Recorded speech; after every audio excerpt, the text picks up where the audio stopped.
Shri Arunish Chawla, Secretary, Department of Financial Services, Shri M. Nagaraju, Chairman, Central Board of Direct Taxes, Shri Ravi Agrawal, Chairman, Central Board of Indirect Taxes and Customs, Shri Sanjay Kumar Agarwal, and members of this august gathering. Namaskar and good morning, ladies and gentlemen. I am Suruchi Chaudhary, Deputy Commissioner of Income Tax, Mumbai, and your Master of Ceremonies for this morning.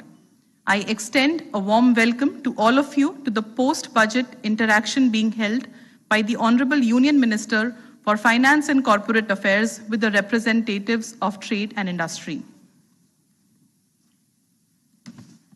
At the outset, we will welcome the guests of today's program.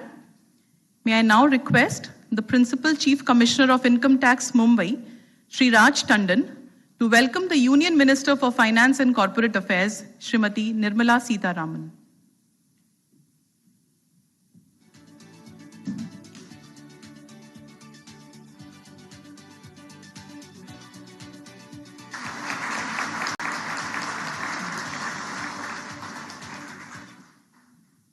May I now request, sir, to welcome the Honorable Minister of State for Finance, Shri Pankaj Chaudhary.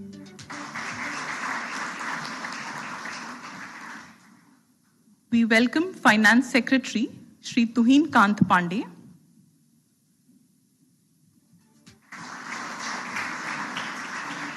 We welcome Secretary, Department of Expenditure, Dr. Manoj Govil.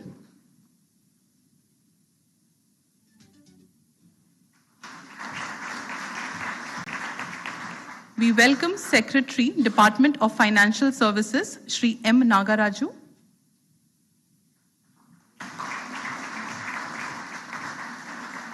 We welcome Chairman, Central Board of Direct Taxes, Shri Ravi Agrawal.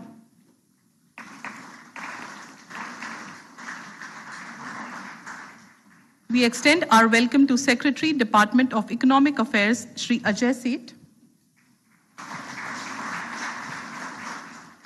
We welcome Secretary, Department of Investment and Public Asset Management, Shri Arunish Chawla.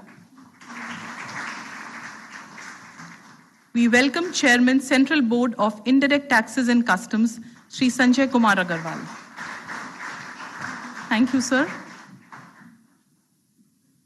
Shubham Karoti Kalyanam Arogyam Dhan Sampada Shatru Buddhi Vinashaya Deep Jyoti Namostate.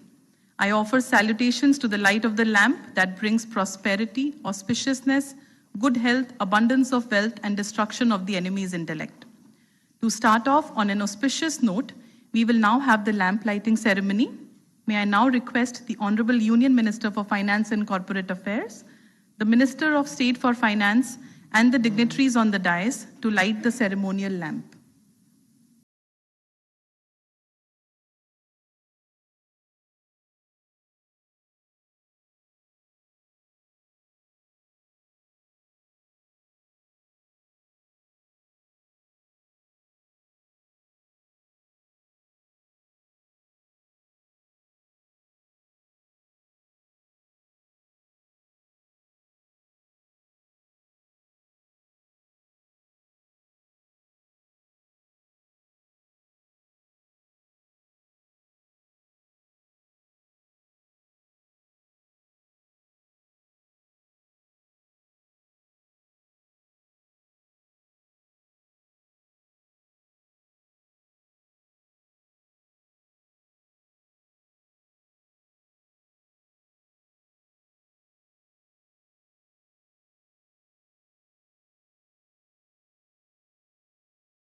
We would now like to present a short video to thank the taxpayers and to showcase the progress made by Income Tax Department, Mumbai.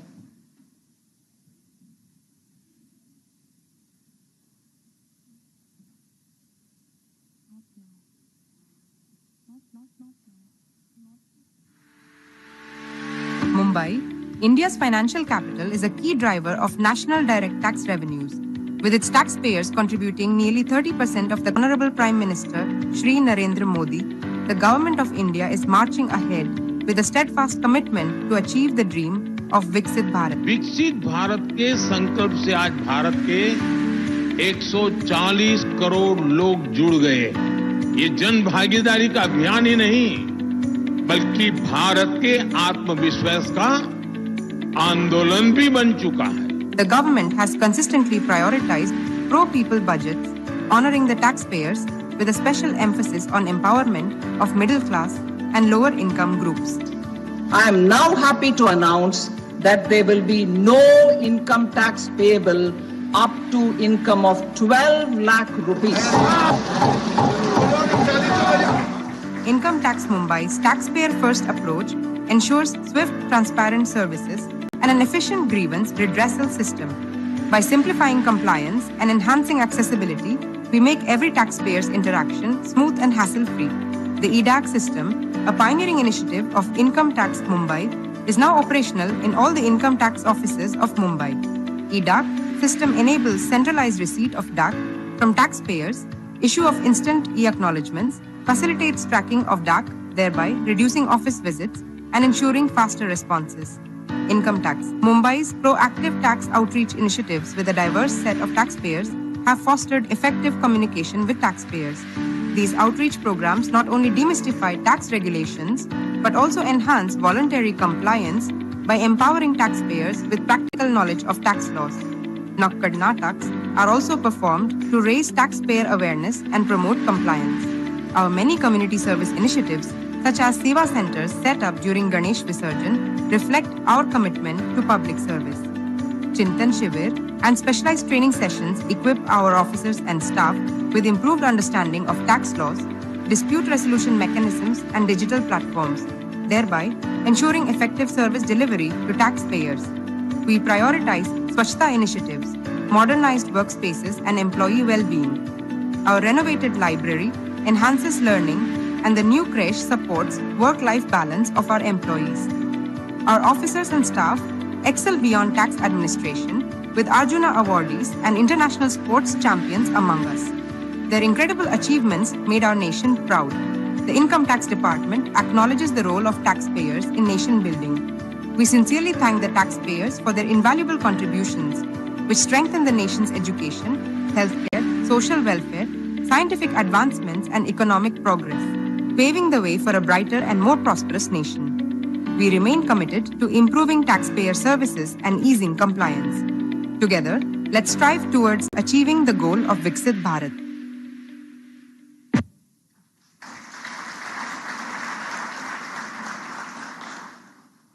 Thank you. Swami Fund of SBI Ventures has attained a remarkable achievement of 50,000 completed homes under the fund. I now invite Shri Prem Prabhakar, MD and CEO of SBI Ventures, to take the proceedings forward.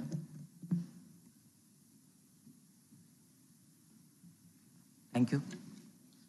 Honorable Union Minister of Finance and Corporate Affairs, Honorable Minister of Finance, and distinguished guests. Good morning and a warm welcome. It is my honor to be here today as we come together to celebrate an important milestone. Swami Fund has been a transformative initiative by the Government of India aimed at addressing the challenges in the real estate sector, particularly the stressed affordable housing projects. With the vision of Honorable Prime Minister and under the guidance of Honorable Finance Minister, this fund has paved the way for the completion of numerous housing projects, ensuring that thousands of families can finally call these homes their own. As we gather here today, we are about to witness the journey of Swami Fund through a short AV presentation. Let us look forward to seeing how this initiative is turning aspirations into reality. A home is not just about four walls. It's about your dream. A dream you struggle, sacrifice, and save for. But what happens when it is suddenly put on hold?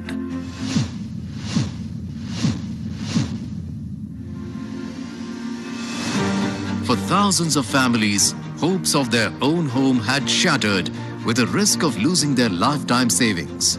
And that's when Swami Investment Fund 1 was conceptualized.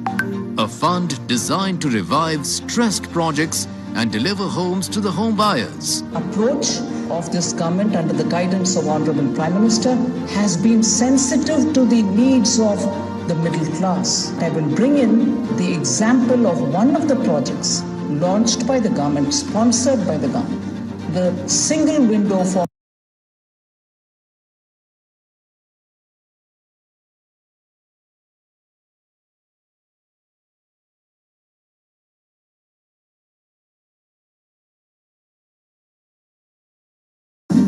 the single window for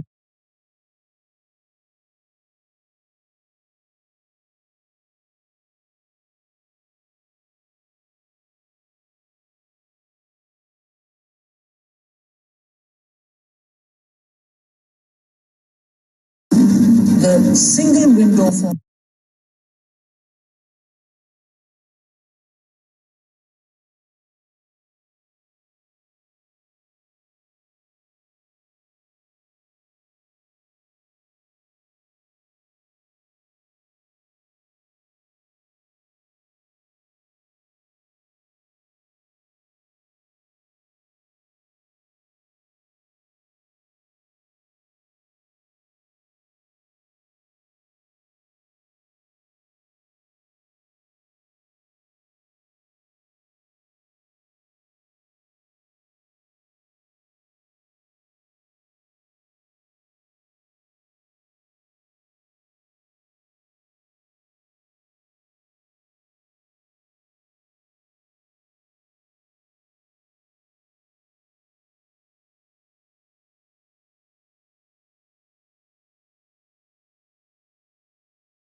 A round of applause, please.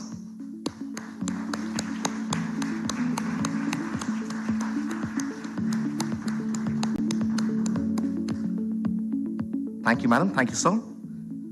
Mr. Mazali Tamlikar, along with his wife, from Projects Vision Heights.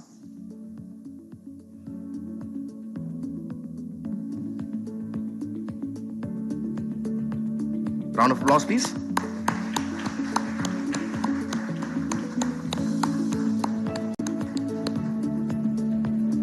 We'll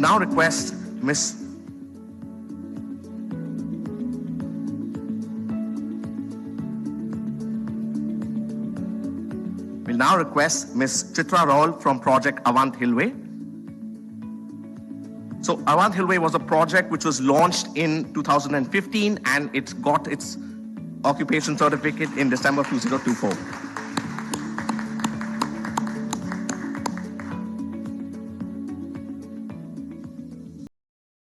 Mr. and Mrs. Shilpi Shamyani from Avant Hillway Project.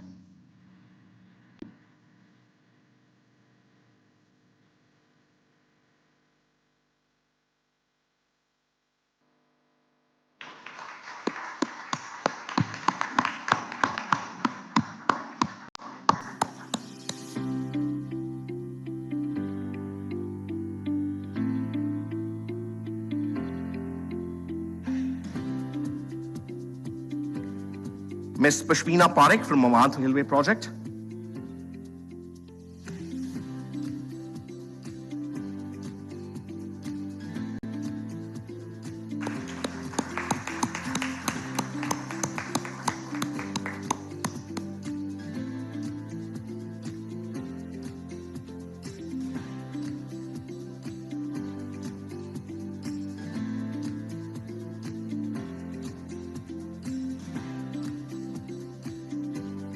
Mr. Dinesh Dubey from Avandh Railway, a rehabilitated home buyer.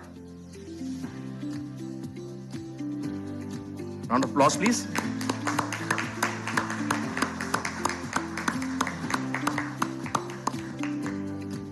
We'll now call upon Mr. and Mrs. Ramchandra Iyer from Shubham Homes. The Shubham Trident was a project which was launched in 2017 and it got its occupation certificate in last quarter of 2024. A round of applause, please.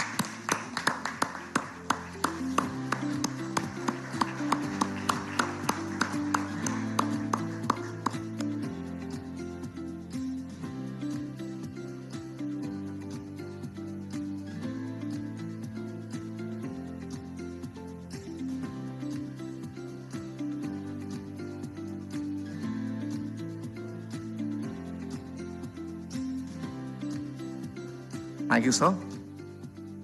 Thank you, sir, and thank you, ma'am.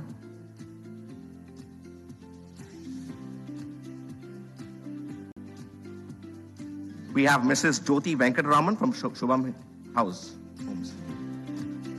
मुझे लगता है जैसे जैसे मैं बड़ी होती जा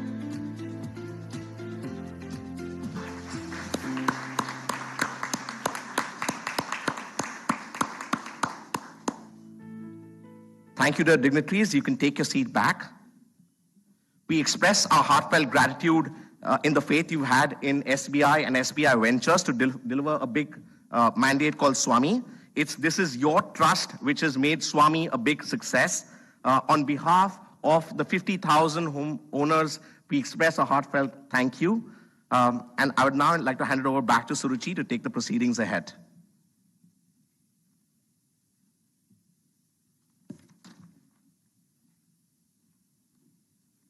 Thank you, Sri Sani. We now have the launch of the Mutual Credit Guarantee Scheme for MSMEs. The Union Budget 2024-25 introduced a credit guarantee scheme for facilitating government guarantee for loans up to Rs 100 crore to MSMEs for purchase of machinery or equipment without collateral security. This ensures that no MSME manufacturer with an expansion plan is denied a loan by banks for want of collateral security. The scheme has taken shape and is ready for launch. Department of Financial Services, Ministry of Finance, Government of India is the settler of the fund, and National Credit Guarantee Trustee Company Limited will be the implementing agency.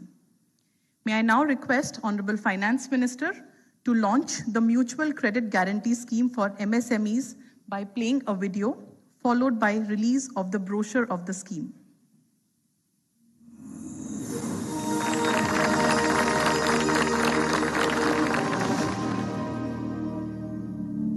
In the Union Budget 2024-25, the government has taken a significant step towards strengthening the vision of Viksit Bharat, promoting Make in India and accelerating the growth and expansion of MSMEs. Credit guarantee scheme will be introduced. A separately constituted self-financing guarantee fund will provide to each applicant guarantee cover up to 100 crore rupees. MSMEs are the backbone of India's economy. However, the challenge of collateral security has remained a major hurdle for many MSMEs, preventing them from accessing essential financial support. Now, under the Mutual Credit Guarantee Scheme, MSMEs operating in the manufacturing sector can avail loans up to 100 crore rupees without collateral, ensuring faster, safer and more reliable financial support. This scheme offers government-backed guarantees of up to 60% to lenders, boosting financial institutions' confidence and enabling more MSMEs to secure credit. The scheme is beneficial for MSMEs investing in machinery, helping them scale production and adopt advanced technologies with ease. The loan process will now be more transparent and faster, ensuring that MSMEs receive financial support without unnecessary delays. With government-backed guarantees, loan risks will be reduced, encouraging financial institutions to extend more credit to MSMEs. Mutual Credit Guarantee Scheme, a new flight for MSMEs, a strong step towards India's progress.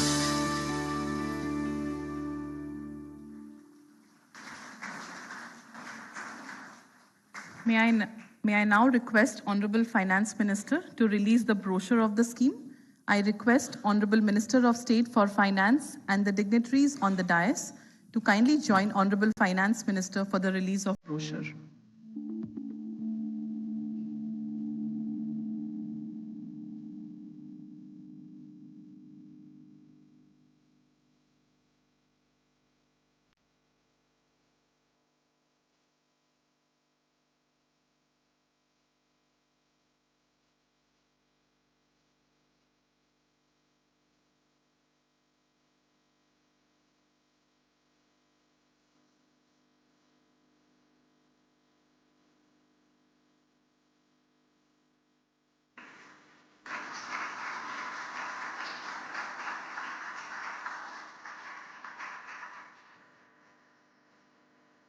Thank you, ma'am. Thank you, sirs. May I now request Honorable Finance Minister to hand over the sanction letters to the first 11 beneficiaries under the scheme. I also request Minister of State for Finance, Shri Pankaj Chaudhary, and Secretary DFS, Shri M. Nagaraju, to kindly join in.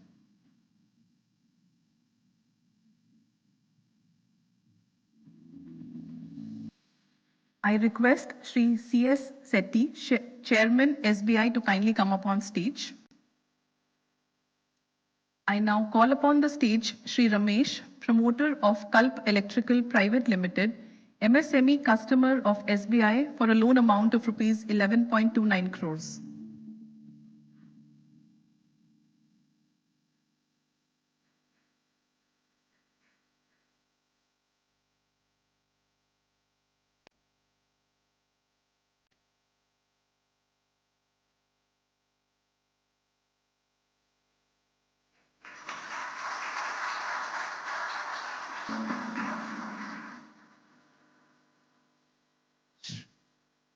Shri Ravindra Bharti, promoter of Starlight Electro Drives Private Limited, MSME customer of State Bank of India, for a loan amount of rupees 5 crores.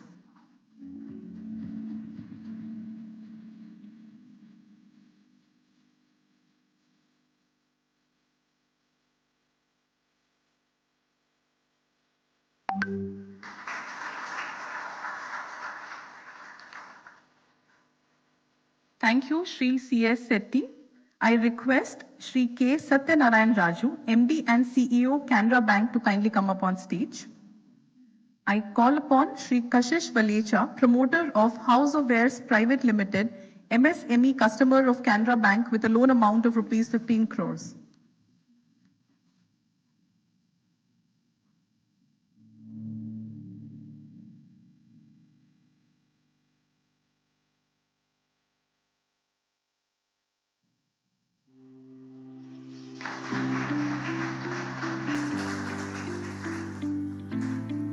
Shri Kiran Srinivas, promoter of Pigments and Allieds, MSME customer of Canara Bank, for a loan amount of rupees 13.1 crore.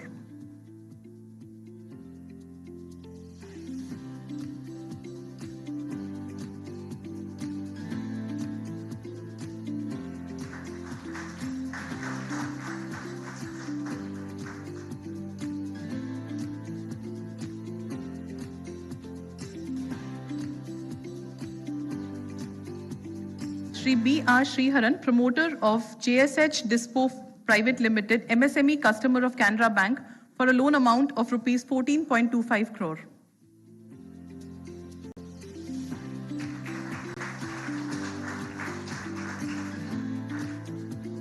Thank you, Shri K. Satyanarayan Raju. I request Shri Rajneesh Karnatak, MD and CEO, Bank of India, to kindly come up on stage. Shri Jagan Mohan, promoter of Prestone Infratech Private Limited, MSME customer of the Bank of India, for a loan amount of rupees 7.6 crores.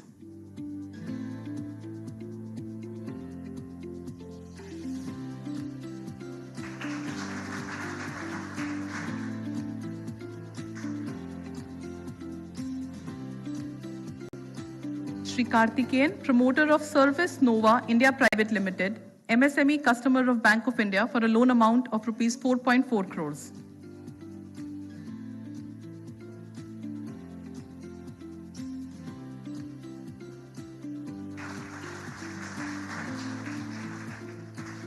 Thank you, Shri Rajneesh Karnatak. I now request Shri Rohit Rishi, Executive Director, Bank of Maharashtra, to kindly come up on stage. Shri Shubhang Shah, promoter of Litchem Molecules Private Limited, MSME customer of Bank of Maharashtra for a loan amount of rupees 15 crores.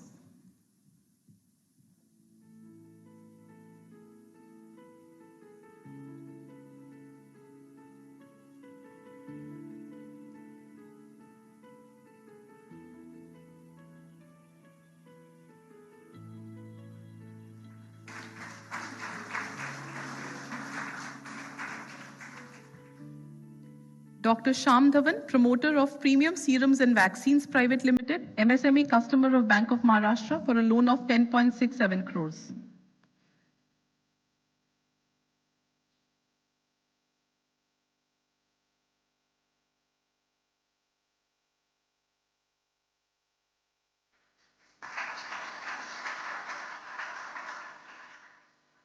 Thank you, Shri Rohit Rishi.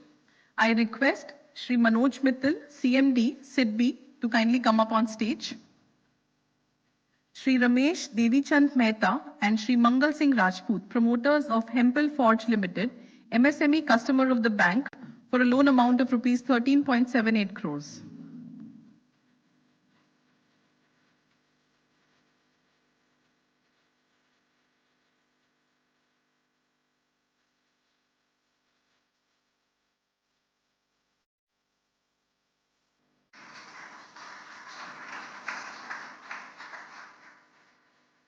Srimati Sheetal Badri and Shri Ramdas Badri Attawar, promoters of Industrial Radiographic Inspection Company, MSME customer of SIDBI for a loan amount of 10.3 crores.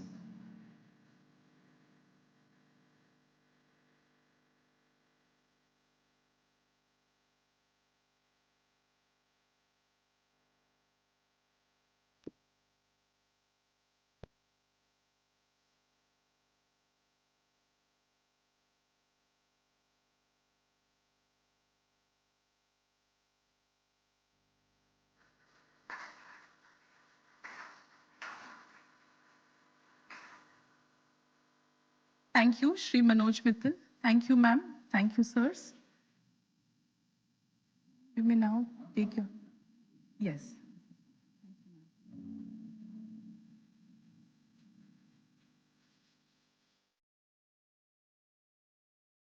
I now invite Honorable Minister of State for Finance, Shri Pankaj Chaudhary ji, to kindly address the gathering.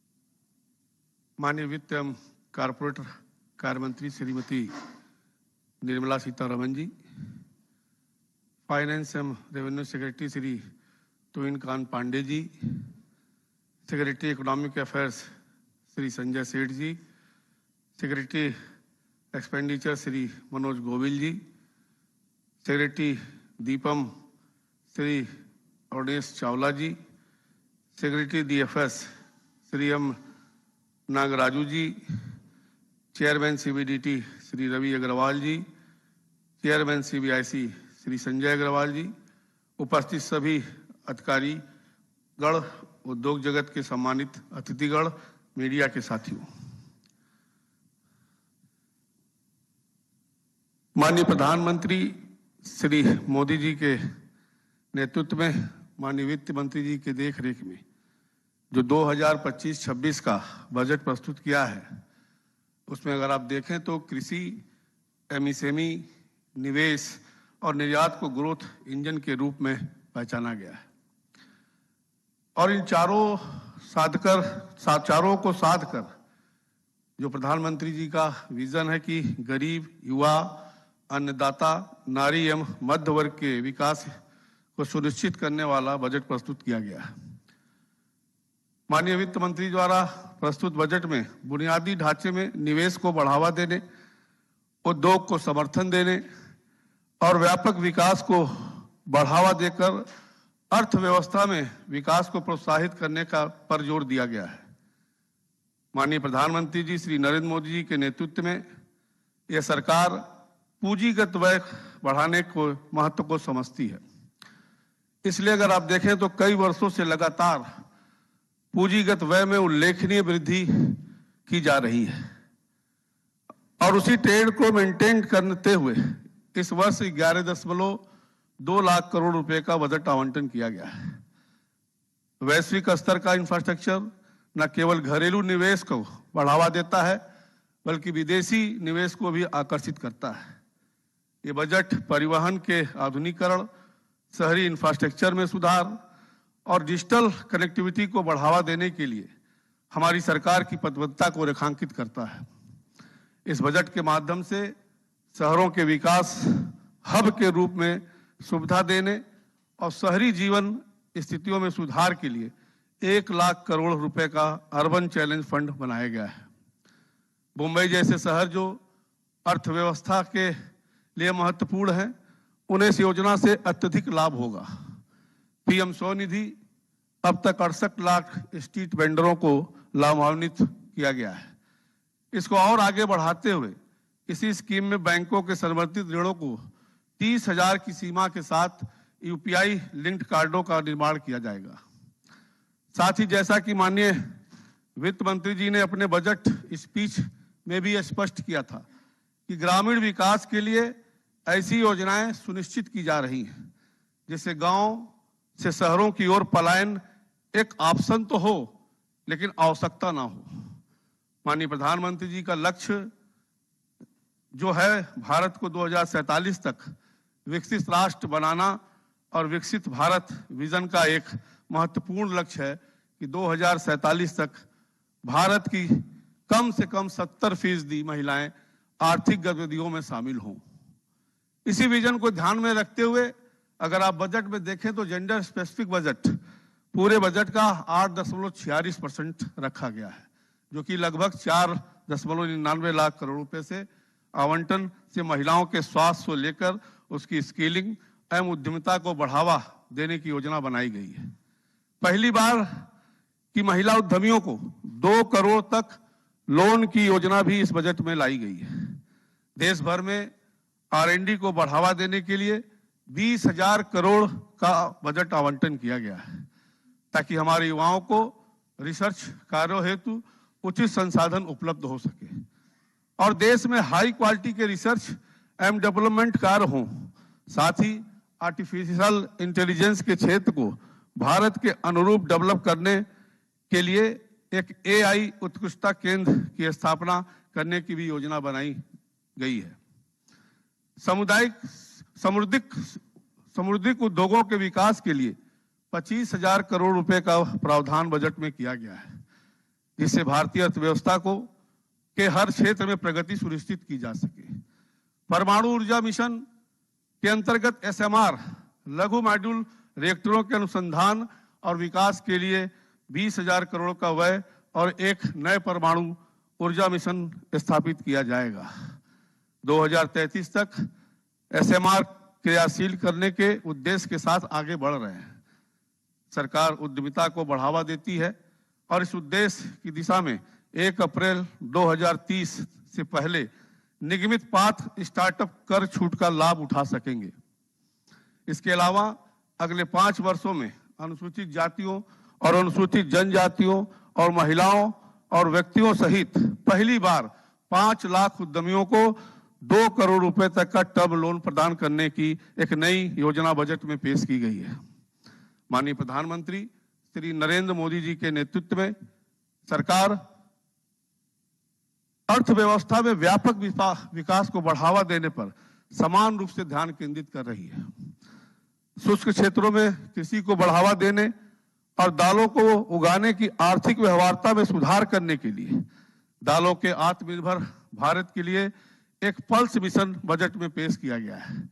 प्रधानमंत्री धन धान्य कृषि योजना के तहत 100 जिलों को cover करते हुए उत्पादकता बढ़ाने, फसल विविधीकरण को प्रोत्साहित करने और फसल के बाद भंडारण में सुधार के लिए पहल की जाएगी, जिससे करीब 1.7 करोड़ किसानों को सहायता प्रदान होगी। सरकार का मानना है कि आत्मनिर्भर भारत का विकसित भारत के लक्ष्य को प्राप्त करने के लिए अत्यंत आवश्यक है। इस उद्देश्य की पूर्ति के लिए एवं निर्यात को बढ़ाने के लिए इस बजट में एमएसएमईज पर विशेष फोकस किया गया है। छोटी औद्योगिक इकाइयों के लिए 5 लाख तक का क्रेडिट कार्ड लाया गया है। सीजीटी एमएसई योजना में अब 10 करोड़ टर्म लोन मिल सकता है और बेहतर एक्सपोर्ट करने वाले एमएसएमईज को 20 करोड़ तक का टर्म लोन मिल सकता है। एमएसएमई की परिभाषा में भी परिवर्तन किया गया है। अब 125 करोड़ के इन्वेस्टमेंट और 500 करोड़ के टर्नओवर वाली यूनिट भी एमएसएमई योजना का लाभ ले सकेंगे।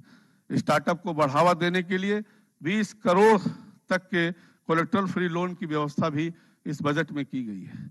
हमें विश्वास है कि आने वाले समय में हम और भी यूनिकॉर्न स्टार्टअप देखेंगे। विनिर्माण को बढ़ावा देने और आयात निर्भरता को कम करने के लिए सीमा शुल्क में समायोजन का प्रस्ताव किया गया है। माननीय प्रधानमंत्री जी के नेतृत्व वाली सरकार हमेशा व्यापार में आसानी को बढ़ावा देने का विश्वास करती है।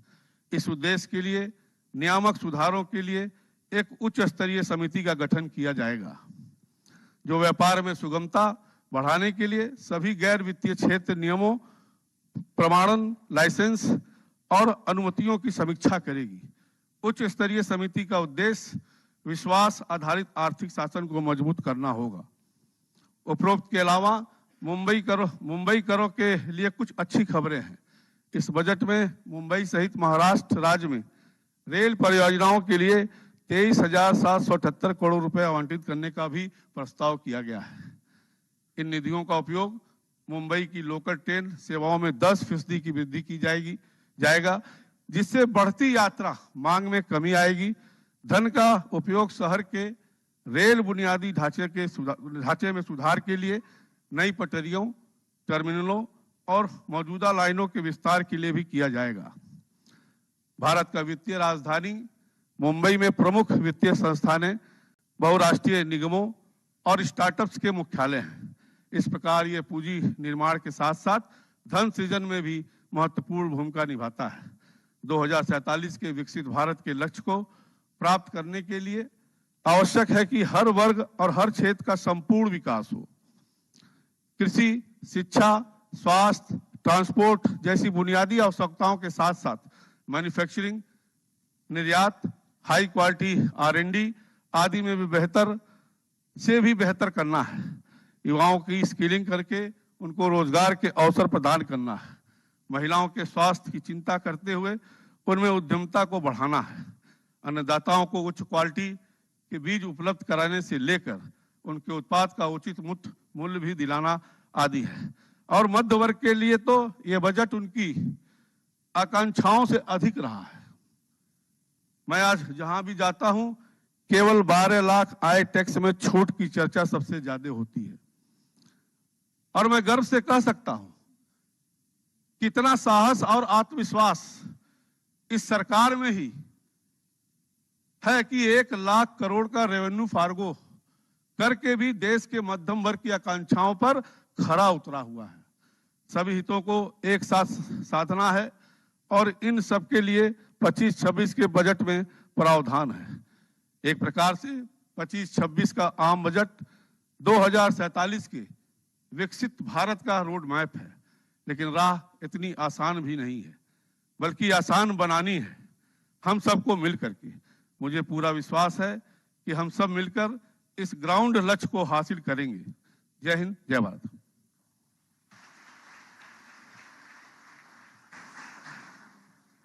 Thank you, sir. May I now invite the Honorable Union Minister for Finance and Corporate Affairs, Srimati Nirmala Sitharaman, to kindly deliver the keynote address.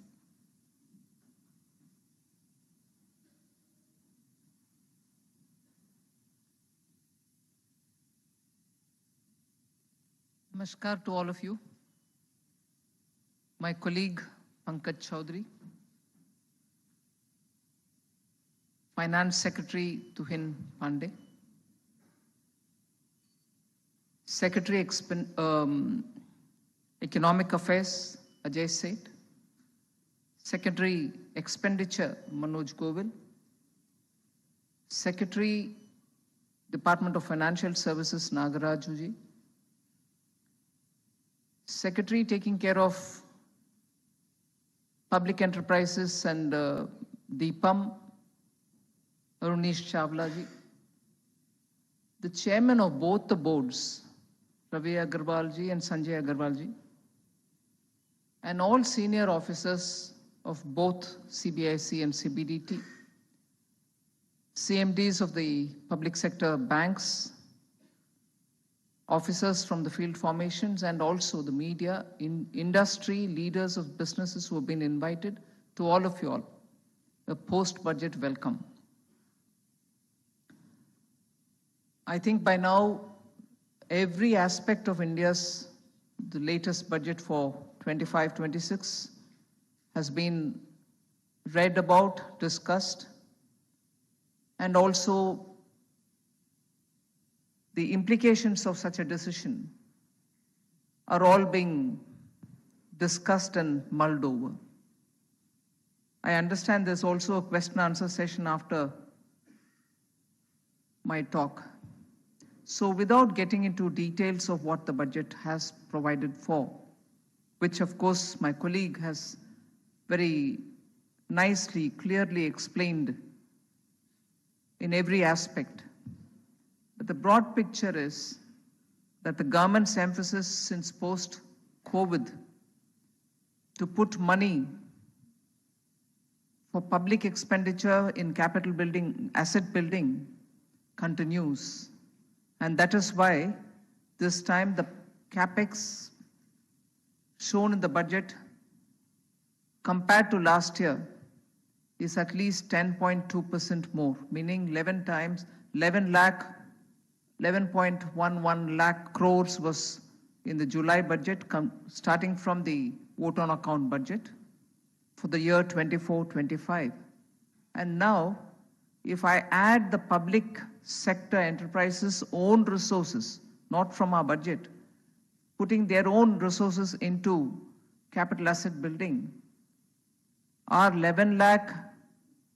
over 11 lakh of 24-25 has itself gone to 11.21 lakh crores. And with about over 4.5 or 4.8 lakh crores by the public sector and enterprises from their own resources, from the public sector enterprises of Government of India and the Government of India budget put together, closer to 16 lakh crores is what is going for capital expenditure. And therefore, I would think the emphasis or any reason for people to think that the emphasis has shifted from capital expenditure towards consumption is not right.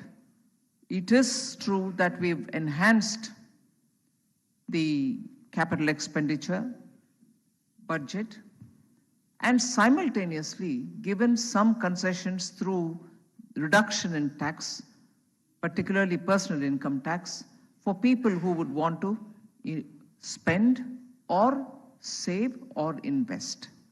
So the tax concession which has been given in this budget, and I thank Honorable Prime Minister for being absolutely considerate about taxpayer and rewarding the taxpayer. And on that score, it was readily agreed by him that we should give relief up to 12 lakh rupees of annual income. And that is why today we are able to say that that probably is giving a picture that we are giving a shifted emphasis for consumption boosting rather than for capital asset building, which has been the feature all the while.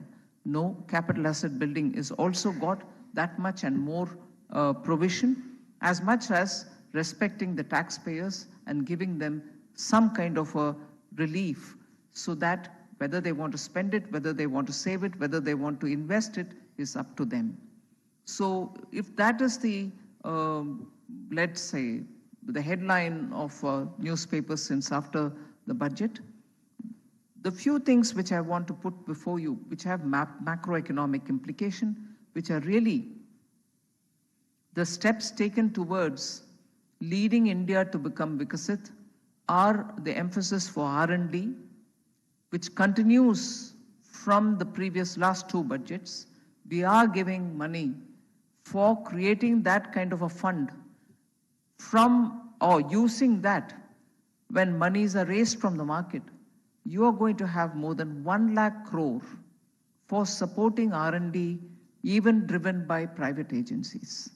So government together with private research bodies would want to build that momentum on research, particularly in science and technology related matters, medicine, essentially in STEM. That doesn't, of course, deny anybody else who wants to come up with a credible proposal for R&D.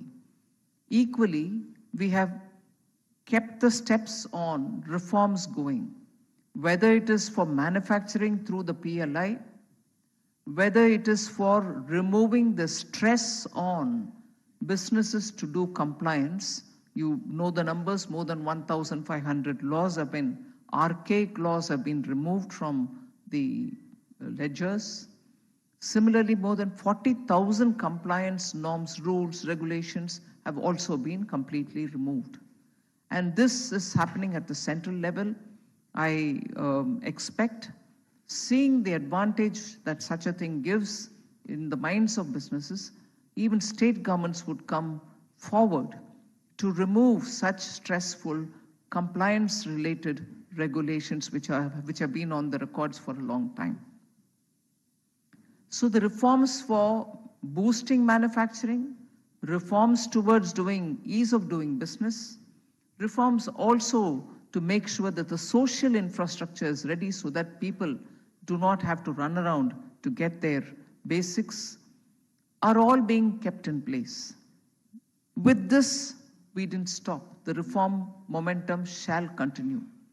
Newer areas are also being opened up. That is why, since the last 2 years, we are finding investment coming for space sector, investment coming from nuclear energy sector, and together with having announced the policy, we are not sitting back and watching. We are also going further to come up with a small modular reactor which will bring in the nuclear energy to different parts of the country and not be one colossus big unit somewhere, but elsewhere where the power requirements are going up. It takes time for the grids to come in place. So the small nuclear, small modular reactors will be able to give us that energy security which we so require, particularly with more and more data centers coming into India. They are going to be guzzlers of power, but they're also going to be givers of jobs. So we need to support them. We need to give them the required energy that they may need. Other than this, I was glad to see that one of the recipients of this MSME guaranteed loans, which is sovereign guaranteed loans being given to also people who are in the area of critical minerals. In critical minerals, today, India is doing a lot of forward and backward supporting of the system. We are signing MOUs with very many countries from where imports of critical minerals, which we don't have in this country, is made possible. Customs and duty regulations have been simplified for them. In fact, a list of, if I know correct, 24 critical minerals have been exempted from duties so that they can be imported, so that our MSMEs which require them for their businesses can get them at affordable prices. So if that is one thing about the energy, critical minerals for our necessary Atmanirbhar Bharat program for which the MSMEs are contributing, you're also looking at further reforms in terms of making, opening up sectors, bringing in greater FDI for insurance. India's insurance sector needs to deepen, broaden. We need more players in the field, but at the same time, guardrails have been put even for such a thing, so that India's own citizens' money towards premium payment for insurance is kept within the country and are not taken out. Investments are also going to be here. The profits which they generate will have to also be used here. So guardrails are being made so that our interests are not affected. If these are the kind of steps with which we want to move, education and health is getting priority. More and more universities are being covered for the students' loans which are being given. Institution of excellence is being established for the sake of artificial intelligence. So young people who will need training, skills are also being covered in this budget and similarly in the earlier budgets. Although there's quite an open field for us to look at, in order that more people are able to see business prospects and to ensure India's own food security, the budget announcement on the rural areas, where a scheme, a unique scheme, but a vast scheme is being brought in, is for the rural areas, particularly for 100 districts, which are known for low-level productivity in agriculture. Agricultural productivity where it is not even normal, but very much below normal. We've picked up on these districts and announced a scheme called PM Dhan Dhanya Yojana, where in that area, in those districts where agriculture productivity is not up to normal level, leave alone the question of them doing very well.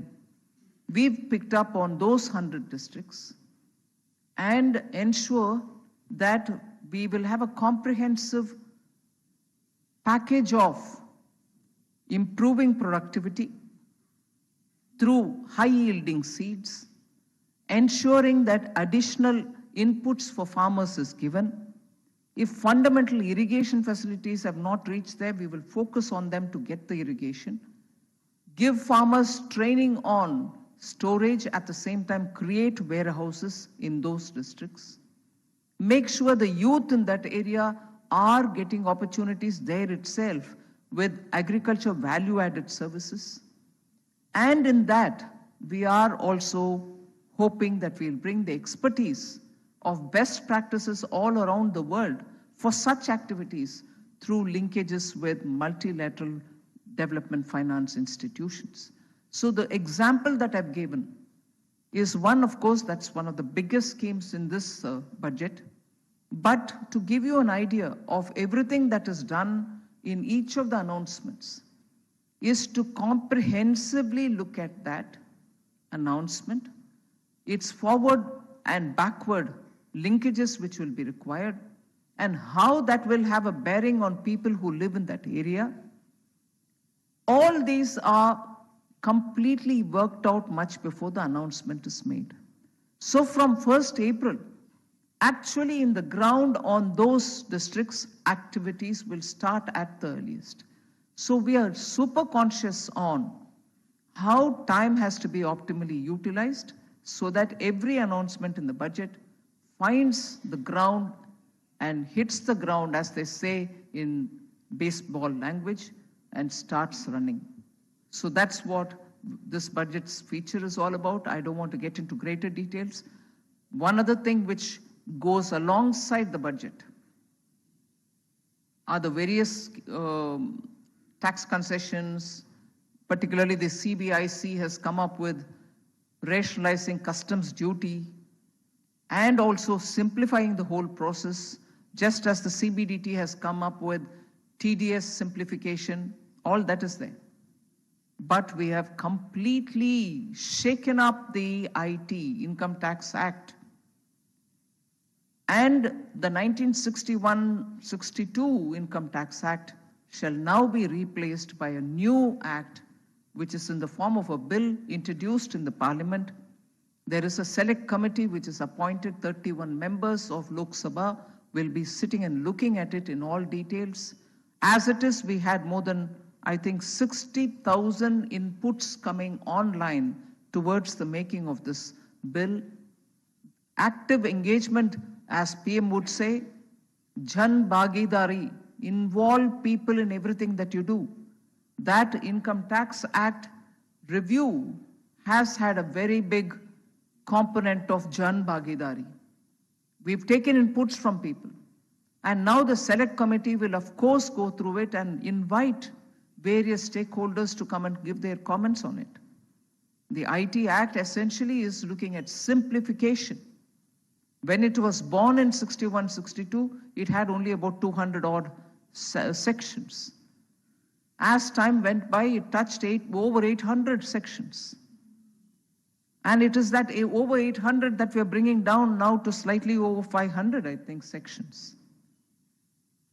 And very meaningful, user-friendly ways of regrouping sections and clauses which affect a particular section will all be found in one particular place rather than be spread around the act.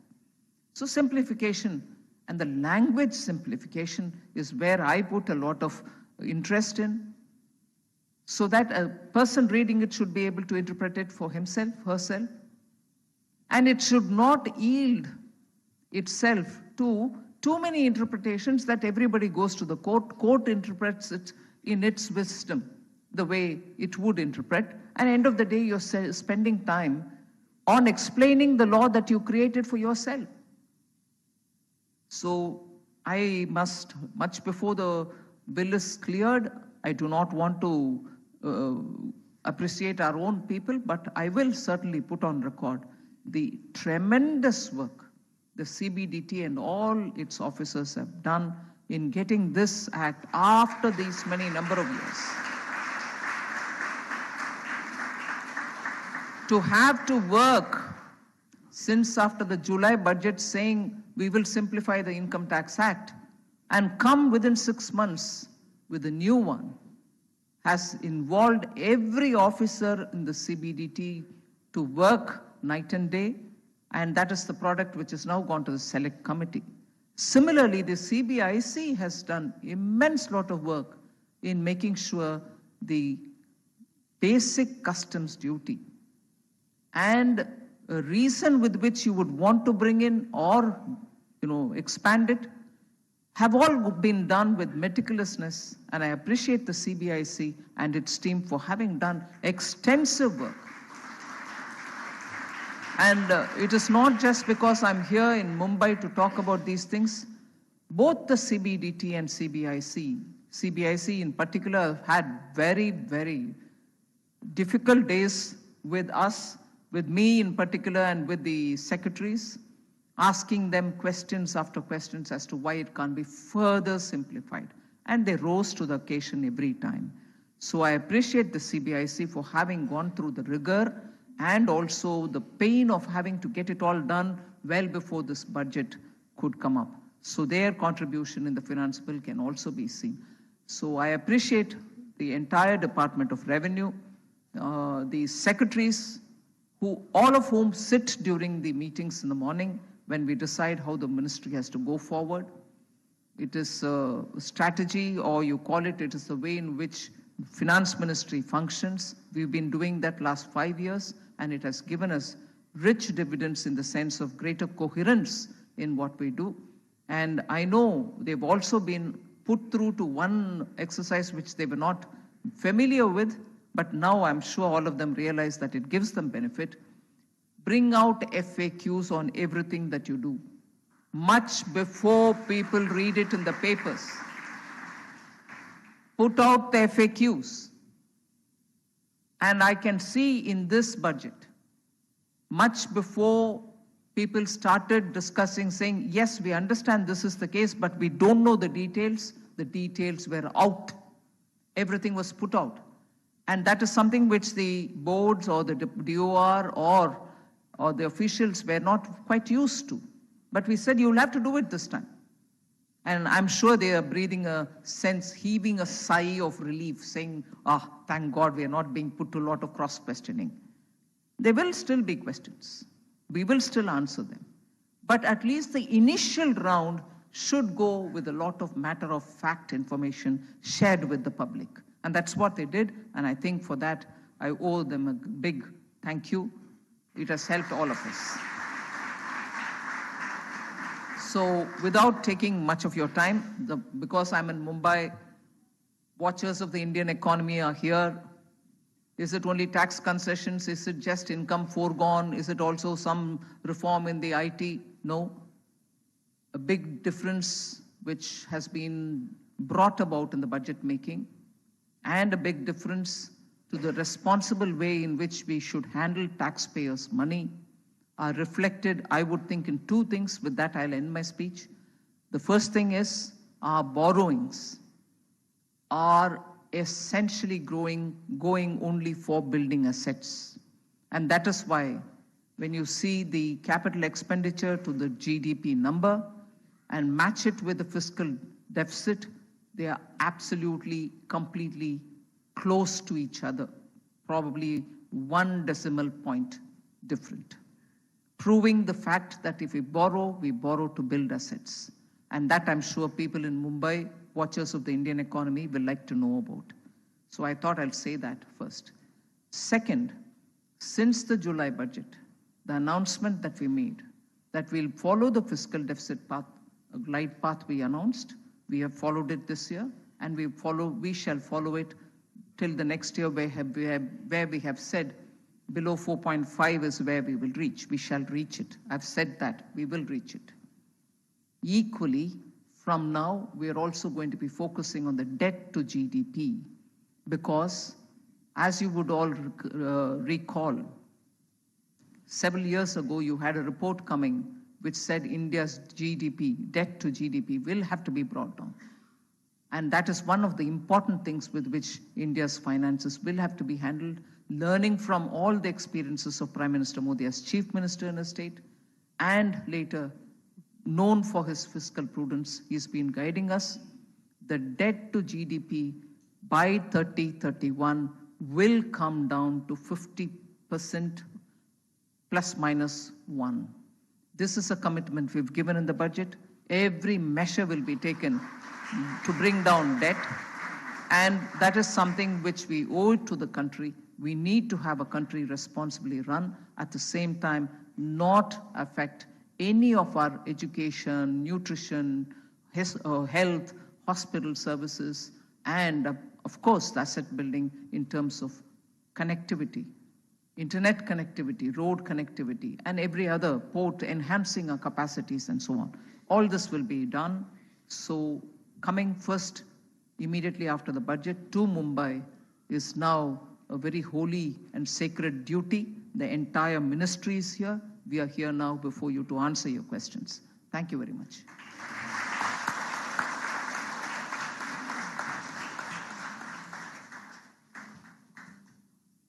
Thank you, ma'am. Now, with your permission, we will start the interactive session.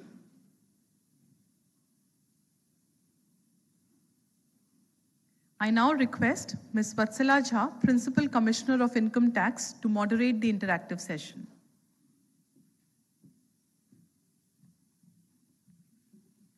Thank you, Suruchi. Good afternoon, everyone. Respected Madam Union Minister for Finance and Corporate Affairs, Mrs. Nirmala Sitharaman, Minister of State for Finance, Shri Pankaj Chaudhary,